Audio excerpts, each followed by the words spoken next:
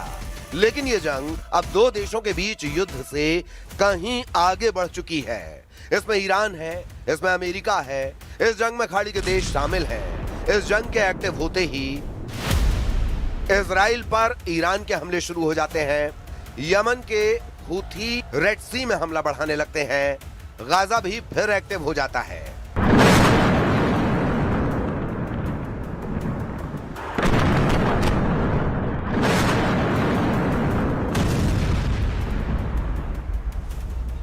मतलब पूरे पश्चिम एशिया में युद्ध की आग भड़क जाती है।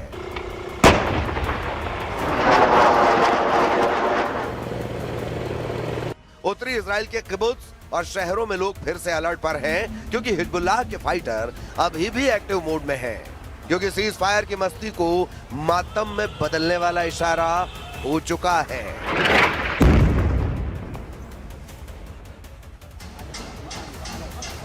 सीज फायर टूटेगा या फिर डबल फायर होगा, इसकी पहली गारंटी देने वाली वही ताकत है जिनके बीच सीज फायर हुआ है और जिनके कहने पर सीज फायर हुआ है।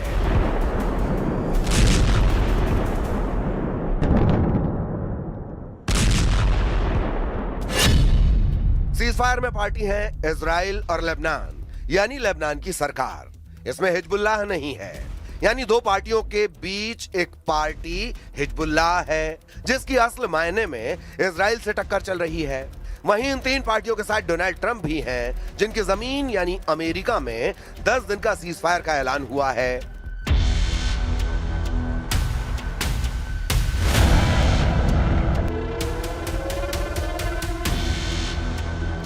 हिजबुल्लाह और इजराइल के बीच अभी तक का युद्ध इतना खतरनाक हुआ है कि नेतन्याहू की सेना ने ऐसी जंग गाजा में भी नहीं लड़ी है। इस लड़ाई को रोकने के लिए जिन शर्तों पर बात हुई है वो इतनी खोखली नजर आ रही हैं कि ट्रंप के सीज फायर वाले ऐलान पर कोई यकीन नहीं कर पाएगा। हिजबुल्लाह और इजराइल के युद्ध पर 10 दिन का ब्रेक लगाया गया है। लेकिन ये सीज फायर 10 दिन क्या, अगर 24 घंटे भी रुक पाया तो ट्रंप खुशकिस्मत कहलाए जाएंगे। लेकिन ऐसा होना मुश्किल है। 10 दिन का सीज फायर डबल फायर होता हुआ नजर आने लगा है।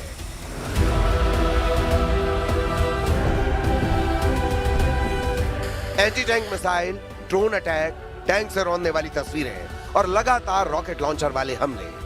दक्षिण लेबनान के युद्ध को रोकने के लिए ट्रंप ने जिन बातों पर जोर दिया है उसमें साफ साफ विरोधाभास नजर आ रहा है। ट्रंप ने लेबनान और इजराइल के बीच युद्ध रुकवाने के साथ इसे भड़काने की तैयारी भी कर दी है। अमेरिका ने सीज फायर की शर्तों में लिखा है कि अगर इजराइल को खतरा महसूस हुआ तो वो लेबनान में किसी भी टारगेट पर हमला कर सकता है। इजराइल के ऐसे एक्शन पर सीज फायर की शर्त लागू नहीं होगी। ये सीज फायर का ऐसा पॉइंट है जो किसी भी वक्त युद्ध भड़का सकता है। लेकिन इस खौफ से दूर दक्षिण लेबनान के लोग अपने घर वापस जा रहे हैं। सिदोन और टायर के अलावा बाकी शहरों की तरफ लोग अपनी गाड़ियों से पहुंच रहे हैं।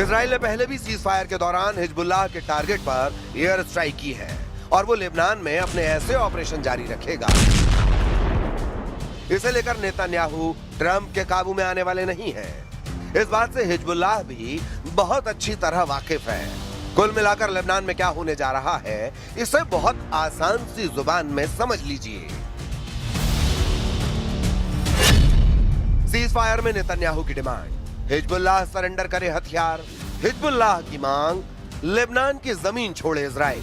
नतीजा यह है कि हिजबुल्लाह हथियार छोड़ेगा नहीं और इजराइल लेबनान से हटेगा नहीं। इसका मतलब साफ है कि लेबनान में ट्रंप का सीज फायर टिकेगा नहीं और ये युद्ध फिर से भड़काने वाली डील तैयार हो चुकी है।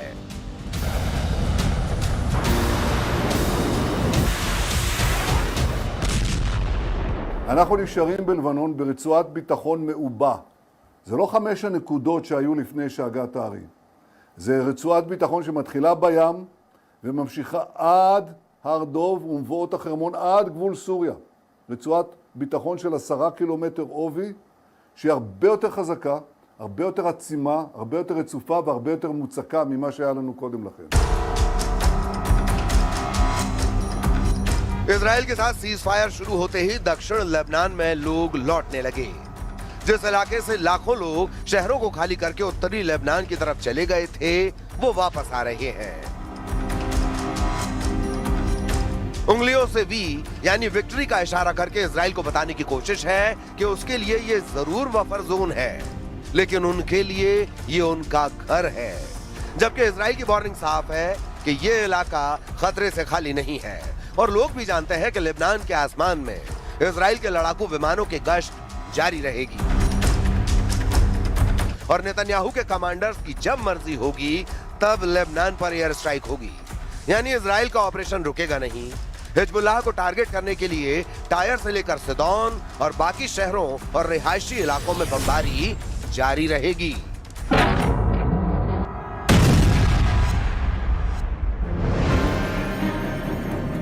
दस दिन के सीज फायर के साथ ही हिजबुल्लाह ने अपना वीडियो जारी कर दिया है।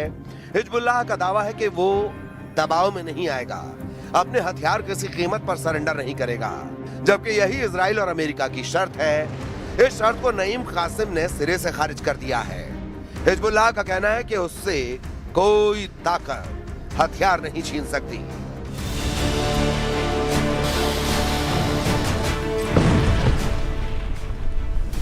डोनाल्ड ट्रंप के 10 दिन वाले सीज फायर के खिलाफ ईरान भी खड़ा हो चुका है।